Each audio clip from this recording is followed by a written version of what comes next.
Hello అందరికీ welcome back to my YouTube channel Maman Riyan's vlogs. So ఈరోజు video ఏంటంటే, అవునండి మీరు అనుకున్నట్టు నాకు 3 కంపెనీస్లో జాబ్స్ వచ్చాయి. అవేంటంటే TCS, Wipro and HCl. So దానికి నేను ఎలా ప్రిపేర్ అయ్యాను, నేను తీసుకున్న టిప్స్ ఏంటి, ఏ వెబ్సైట్స్ని ఫాలో అయ్యాను, ఇలాంటివన్నీ ఈరోజు మీతో షేర్ చేసుకోవాలనుకుంటున్నాను. సో అవన్నీ మీరు చూడాలనుకుంటే ముందుగా మీకు నా వీడియోస్ కనుక నచ్చినట్లయితే సబ్స్క్రైబ్ చేయండి, లైక్ చేయండి, షేర్ చేయండి అండ్ కమెంట్ కూడా చేయండి. సో ముందుగా నాకు 3 కంపెనీస్లో జాబ్స్ వచ్చాయండి సాఫ్ట్వేర్ ఇంజనీర్గా. అది కూడా 2022లో. అప్పుడు నాది ఇంకా బీటెక్ ఫైనల్ ఇయర్ అయిపోయింది. సో అప్పటికే నాకు 3 జాబ్స్ అయితే నా చేతిలో ఉన్నాయన్నమాట. 3 కంపెనీస్కి జాయినింగ్ లెటర్స్ కూడా వచ్చాయండి. అవి కూడా నేను నా దగ్గర జాయినింగ్ లెటర్స్ కనుక మెయిల్స్లో ఉంటే నేను అది కూడా మీకు స్క్రీన్ షాట్స్ అయితే అటాచ్ చేస్తాను, చూడండి. సో నేను ఎలా ప్రిపేర్ అయ్యాను, ఏ టెక్నాలజీ మీద నాకు జాబ్ వచ్చింది, నేను ఏ వెబ్సైట్లో ఇంటర్వ్యూస్కి ప్రిపేర్ అయ్యాను అనేది మీకు అన్నీ షేర్ చేసుకుంటున్నాను. సో మీరు ఈ వీడియో స్కిప్ చేయకుండా ఫైనల్ దాకా చూడండి, మీకు కూడా కొంచెం యూజ్ అవుతుంది. అంటే మీరు కనుక ఫ్రెషర్ అయితే నేను పాటించిన టిప్స్ పాటిస్తే కనుక మీకు 100% జాబ్ అయితే వస్తుందండి. మీకు కావాలంటే ఆ వెబ్సైట్ లింక్స్, నా రెజ్యూమ్ కూడా మీకు పెడతాను. అది ఫాలో అయినట్టయితే కనుక మీ రెజ్యూమ్ కూడా ప్రిపేర్ చేసుకోగలరు. మీకు 0% నాలెడ్జ్ ఉన్నా కూడా నా వీడియో చూస్తే మీకు 50%, 100% అని చెప్పాను కానీ 50% అయితే కాన్ఫిడెన్స్ వస్తుంది, నేను కూడా జాబ్ చేయగలను అని. సో లేట్ చేయకుండా వీడియోలోకి అయితే వెళ్ళిపోదాం. సో నేను బీటెక్ కంప్లీట్ చేశానండి. అది నేను చదివింది అనంతపూర్లో. సో నేను చదివిన స్ట్రీమ్ వచ్చేసి ఎలక్ట్రానిక్స్ అండ్ కమ్యూనికేషన్ ఇంజనీరింగ్ అండి. నేను ఎలక్ట్రానిక్స్ అండ్ కమ్యూనికేషన్ ఇంజనీరింగ్ చేసినా కూడా నేను ఫీల్డ్లోకే వెళ్ళాను. ఎందుకంటే నాకు అప్పుడు 3 జాబ్స్ సెలెక్ట్ అయ్యాను కాబట్టి సో ఆ ఫీల్డ్లోకే వెళ్ళిపోయాను. సో నేను జాబ్ తెచ్చుకున్న టెక్నాలజీ వచ్చి పైథాన్ మీద అండి. అప్పుడు నాకు కాలేజ్లో పైథాన్ మీద ట్రైనింగ్ ఇచ్చారు. సో నేను పైథాన్ మీదనే అంతా నేర్చుకొని జాబ్ కూడా నేను పైథాన్ మీదనే తెచ్చుకున్నాను.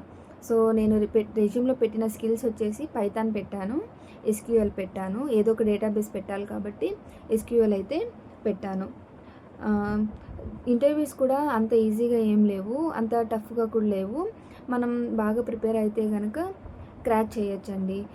సో మీరు మంచిగా గూగుల్లో సెర్చ్ చేశారనుకోండి, ఇంటర్వ్యూ టిప్స్ అని అలా ఏదో ఒక వెబ్సైట్ వస్తుంది. సో నేనైతే జావా టీ పాయింట్లో చూసుకున్నాను. అంటే ఫస్ట్ నుంచి అయితే కంప్లీట్గా దాని మీదే బేస్ అవ్వలేదు. ఫస్ట్ నేను పైథాన్ W3 స్కూల్స్ ఉంది కదండి, అందులో నుంచి టాపిక్ వైజ్ ప్రతిరోజు ఒక్కొక్క టాపిక్, నాకు టైం ఉన్నప్పుడల్లా ఒక్కొక్క టాపిక్ అయితే చదువుకునేదాన్ని.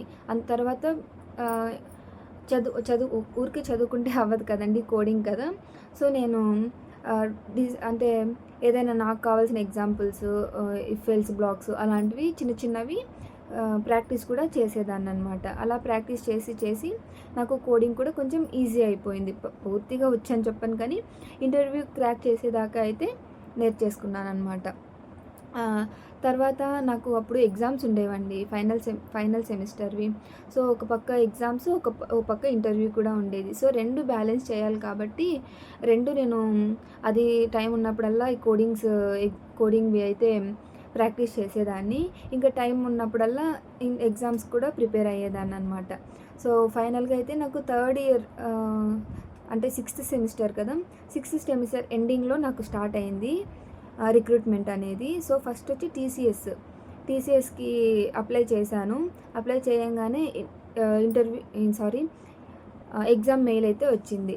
సో ఎగ్జామ్లో యాప్టిట్యూడు, ఇంకా సరిగ్గా గుర్తులేదు నాకు, యాప్టిట్యూడు క్వశ్చన్స్ అన్నీ ఏవేవో ఉండేవి, మ్యాథమెటిక్స్, ఇంగ్లీషు, ఇంకా కోడింగ్ కూడా ఉంది. సో అవైతే ఫస్ట్ క్లియర్ చేశాను అనమాట. అవి క్లియర్ చేయగానే తర్వాత కొద్ది రోజులకి రిజల్ట్స్ వచ్చాయి. రిజల్ట్స్లో అయితే యు ఆర్ సెలెక్టెడ్ అని మెయిల్ వచ్చింది. సో తర్వాత రిజల్ట్స్ వచ్చిన 1 వీక్కి ఇంటర్వ్యూస్ ఇన్విటేషన్ మెయిల్ కూడా వచ్చింది. సో నాకు జస్ట్ 1 వీక్ 15 days అలా టైం ఉండేది ఇంటర్వ్యూకి. సో ఆ ఇంటర్వ్యూకి బాగా ప్రిపేర్ అయ్యాను. తర్వాత ఇంటర్వ్యూ అయిపోగానే మరి ఎగ్జామ్స్ మీద కాన్సంట్రేషన్ చేశాను. ఎగ్జామ్స్ అయిపోయాయి. ఇంకా చూస్తే అందరికీ కంగ్రాచ్యులేషన్స్ యూ హ్యావ్ సెలెక్టెడ్ అని మెయిల్స్ వస్తున్నాయి. కానీ నాకు మాత్రం రావట్లేదు.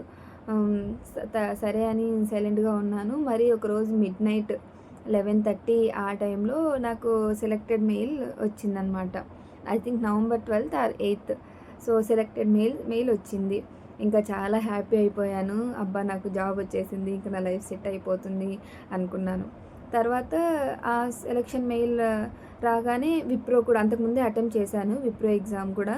అది కూడా నాకు ఈ మెయిల్ టీసీఎస్‌ది మెయిల్ వచ్చింది. Selected mail. అది రాగానే నెక్స్ట్ డేయే విప్రో మెయిల్ వచ్చింది. దేనికి? ఇంటర్వ్యూ ఇన్విటేషన్ మెయిల్ వచ్చింది. సో నెక్స్ట్ ఓకే, ఇంకా జాయినింగ్ రాలేదు కదా టీసీఎస్, ఈ విప్రో కూడా ట్రై చేద్దాము అనేసి ఇంటర్వ్యూకి అయితే వెళ్ళాను. అంటే ఫిజికల్గా కాదు, ఆన్లైన్లోనే ఇంటర్వ్యూ అటెండ్ అయ్యానన్నమాట. సో అది కూడా ఇంటర్వ్యూ అయిపోయింది. అది ఎక్కువ టైం తీసుకోలేదు, ఫాస్ట్గానే వచ్చేసిందనమాట. ఎవ్వరికి రాలేదు, ఫస్ట్ మెయిల్ నాకే వచ్చింది మా కాలేజ్లో. సో మాకు ఒక వాట్సాప్ గ్రూప్ అనేది ఉండేది. సో వాట్సాప్ గ్రూప్లో పెట్టేశాను, ఇలా నాకు విప్రో సెలక్షన్ మెయిల్ వచ్చేసింది అని. చాలా హ్యాపీ అయ్యాను. ఒక కంపెనీ కాదు, ఇప్పుడు 2 కంపెనీలు ఉన్నాయి. సో ఏది ప్యాకేజ్ ఎక్కువ ఇస్తే అందులోకి వెళ్దాము అనేసి అనుకున్నాను. తర్వాత ఈ 2 సెలెక్ట్ అయిపోయాను. హెచ్సిఎల్ కూడా ఏమో పెట్టుకుందాము ఆప్షన్లో అనేసి హెచ్సిఎల్ ఎగ్జామ్ లింక్ వచ్చేసింది.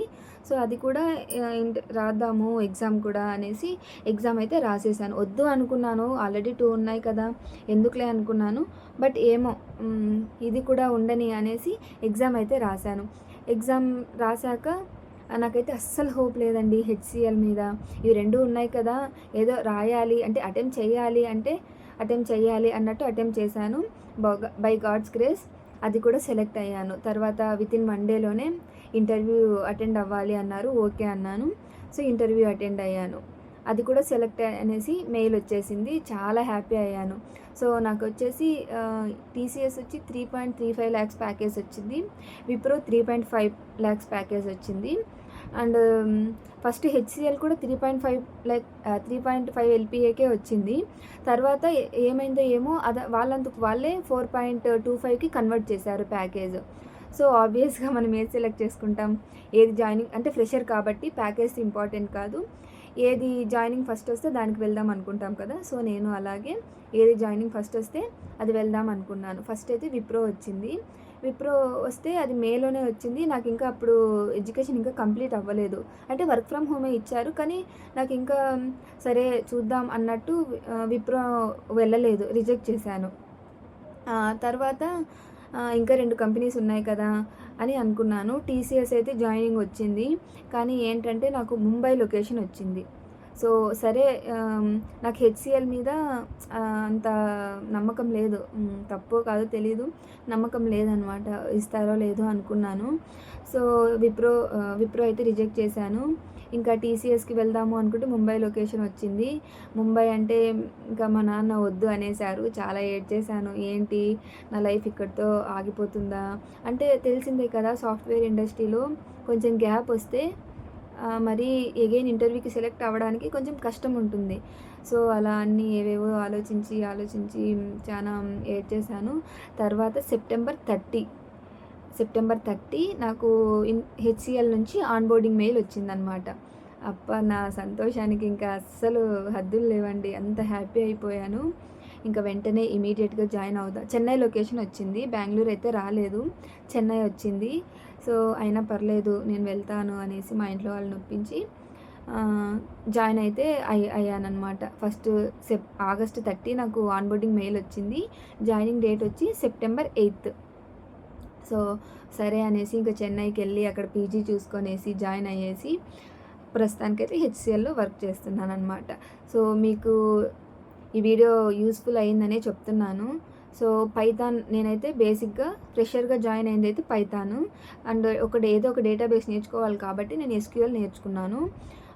ఇంకా మనకి మెయిన్ ఇంపార్టెంట్ థింగ్ వచ్చి కమ్యూనికేషన్ స్కిల్స్ అండి. సాఫ్ట్వేర్లో మనం మూవ్ ఆన్ అవ్వాలి అంటే ఖచ్చితంగా మనకు ఇంగ్లీష్ టాకింగ్ చాలా ఎఫెక్టివ్‌గా ఉండాలన్నమాట. మన మొత్తం మనం వర్క్ చేసేది, చెయ్యంది అదంతా పక్కన పెడితే, మనకు మెయిన్ సాఫ్ట్‌వేర్ ఇండస్ట్రీలో బాగా మనం వర్క్ చేసినా, చేయకపోయినా మన లైఫ్ లీడ్ అవ్వాలి అంటే మాత్రం కమ్యూనికేషన్ స్కిల్స్ చాలా బాగా ఉండాలి. మనం ఎంత ప్రొఫిషియన్సీగా మాట్లాడితే మనకు అంత ఏమంటారు ఎంత ప్రొఫిషియన్సీగా మాట్లాడితే మనం అంత బాగా గెట్ ఆన్ అవ్వచ్చు సాఫ్ట్‌వేర్ ఇండస్ట్రీలో మాత్రం. సో, పైథాన్ అయితే నేను జావా టీ పాయింట్లు నేర్చుకున్నానండి. So, Python interview questions for freshers అని కొడితే అందులో హండ్రెడ్స్ ఆఫ్ క్వెషన్స్ వస్తాయి. సో, మీరు అదొక్కటి ప్రిపేర్ అయితే సరిపోతుంది ఒక ఫ్రెషర్‌కి. బట్ ఎక్స్‌పీరియన్స్‌డ్ వాళ్ళకైతే అది సరిపోదు. కోడింగ్ నాలెడ్జ్ చాలా ఉండాలి. కోర్ నాలెడ్జ్ చాలా ఉండాలి. దాంట్లో నాకైతే ఎక్కువ అడిగింది కోర్ కాన్సెప్ట్స్ అడిగారండి. పైథాన్‌లో కూడా కోడింగ్ రాయమన్నారు. నాకు అప్పుడు ఏదో ఏదో కోడింగ్ అయితే అడిగారు. సరిగ్గా గుర్తులేదు కానీ కోడింగ్ కూడా అడిగారు. ఎస్‌క్యూఎల్ మీద కూడా అంటే ఎస్‌క్యూఎల్‌లో జాయింట్స్ ఉంటాయి కదా! సో, అవి కూడా అడిగారు. నేను మంచిగానే క్రాక్ చేసుకున్నాను. అప్పుడు బాగా ప్రిపేర్ అయ్యాను. సో, ఈజీగానే క్రాక్ చేసుకున్నాను ఇంటర్వ్యూ. సో, మీరు కూడా గూగుల్‌లో సెర్చ్ చేయండి. నేను రికమెండ్ చేసేదైతే జావా టీ పాయింట్ రికమెండ్ చేస్తాను. అందులో అయితే మంచిగా క్వెషన్స్ పిన్ టు పిన్ ఉంటాయి. మనకు ఫ్రెషర్స్‌కి అయితే అది సరిపోతుందండి Java T point. And W3 స్కూల్స్‌లో వచ్చి నేను మొత్తం నాకు ఓన్లీ ఇంటర్వ్యూ దాకే కాదు, నేను తర్వాత ఆఫీస్‌కెళ్ళినాక కూడా కోడింగ్ నాకు వాళ్ళు వెంటనే టాస్క్స్ అయితే ఇవ్వరు. కానీ నేను నేర్చుకోవాలి కాబట్టి W3 స్కూల్స్‌లో నా కోడింగ్ అయితే నేర్చుకున్నాను. ప్రాక్టీస్ అయితే చేశాననమాట. ప్రాక్టీస్ కూడా ఆన్‌లైన్ ఎడిటర్‌లోనే చేశాను. కానీ మీరైతే కమాండ్ ప్రాంప్ట్‌లో ప్రాక్టీస్ చేసుకున్నట్లయితే మీకు ఇంకా ఈజీగా ఉంటుంది. సో, ఏంటంటే జాబ్ వచ్చిన తర్వాత కూడా మీరు ఈజీగా హ్యాండిల్ చేయగలరు. వాళ్ళు ఏదైనా టాస్క్స్ ఇచ్చినా కూడా మీరు ఈజీగా హ్యాండిల్ చేయగలరు. సో, కమాండ్ ప్రాంప్ట్ అయితే యూజ్ చేయడం బెస్ట్ అని నా ఒపీనియన్. ఎందుకంటే నేను ఆన్‌లైన్‌లోనే నేర్చుకునేటప్పుడు కూడా. సో, నాకు కొంచెం ఆఫీస్‌కి వెళ్ళిన అంటే జాయిన్ అయిన తర్వాత కొంచెం ఇబ్బంది అయింది. దీనికి కన్వర్ట్ అవ్వడానికి కమాండ్ ప్రాంప్ట్ బేసిక్స్ కూడా తెలియవు కాబట్టి నాకు. సో, కొంచెం ఇబ్బంది అయింది. నేను మీకు సజెషన్ చేసేది ఏంటంటే కమాండ్ ప్రాంప్ట్‌లో నేర్చుకోండి. చాలా బాగా యూజ్ అవుతుంది. అండ్ నేను నేర్చుకున్నదైతే జావా టీ పాయింట్‌లో ప్రాక్టీస్ చేసింది ఆన్‌లైన్ ఎడిటర్. ఇంటర్వ్యూకి ప్రిపేర్ అయింది జావా టీ పాయింట్. W3 స్కూల్స్‌లో నేను కోర్ నాలెడ్జ్ అంతా ఇంప్రూవ్ చేసుకున్నాను. సో, ఈరోజు వీడియో అయితే ఇది. మీకు నా రెజ్యూమ్ గనుక కావాలి అంటే నాకు కమెంట్ చేయండి. నేను మీకు నా రెజ్యూమ్ కూడా పిన్ టు పిన్ మీకు డీటెయిల్డ్‌గా ఎక్స్‌ప్లెయిన్ చేస్తాను. ఎలా పెట్టాలి ఫ్రెషర్స్ అయితే. ఎక్స్‌పీరియన్స్‌డ్ వాళ్ళకి కూడా నేను రెజ్యూమ్ ప్రిపేర్ చేసుకున్నానండి. మీకు అది కూడా కావాలంటే కమెంట్ చేయండి. నేను మీకు పిన్ టు పిన్ డీటెయిల్డ్‌గా ఎక్స్‌ప్లెయిన్ చేస్తాను. రెజ్యూమ్ ఎలా ప్రిపేర్ చేసుకోవాలి, అందులో ఏ స్కిల్స్ ఉంటే రిక్రూటర్స్‌కి నచ్చుతుంది, తర్వాత మన స్కిల్స్ ఎలా చూస్తారు, వాళ్ళు ఎలా షార్ట్ లిస్ట్ చేస్తారు మన ప్రొఫైల్‌ని. సో, ఇవంతా నేను మీకు ఎక్స్‌ప్లెయిన్ చేస్తాను. మీకు ఏదైనా టిప్స్ కావాలంటే నాకు కమెంట్ చేయండి. అంటే సబ్స్క్రైబ్ కూడా చేసుకోండి. మీకు ఇలాంటి వీడియోస్ చాలా చేస్తూనే ఉంటాను. బేబీ కేర్ టిప్స్ చేస్తుంటాను. నా ప్రెగ్నెన్సీ జర్నీ ఎలా ఉంది ఇవన్నీ షేర్ చేస్తూ ఉంటాను. సో, ఇవన్నీ మిస్ అవ్వకుండా ఉండాలి అంటే మీరు ఖచ్చితంగా నా ఛానల్ అయితే సబ్స్క్రైబ్ చేయండి. అండ్ కమెంట్ కూడా చేయండి. మీకు ఇంకా ఏదైనా ఎలాంటి వీడియోస్ అయినా కావాలి అంటే నా ఛానల్ ఉంది కదా! సో, అందులో ఏ వీడియో దగ్గర కమెంట్ చేయండి. నేను చూస్తూ ఉంటాను. Thank you.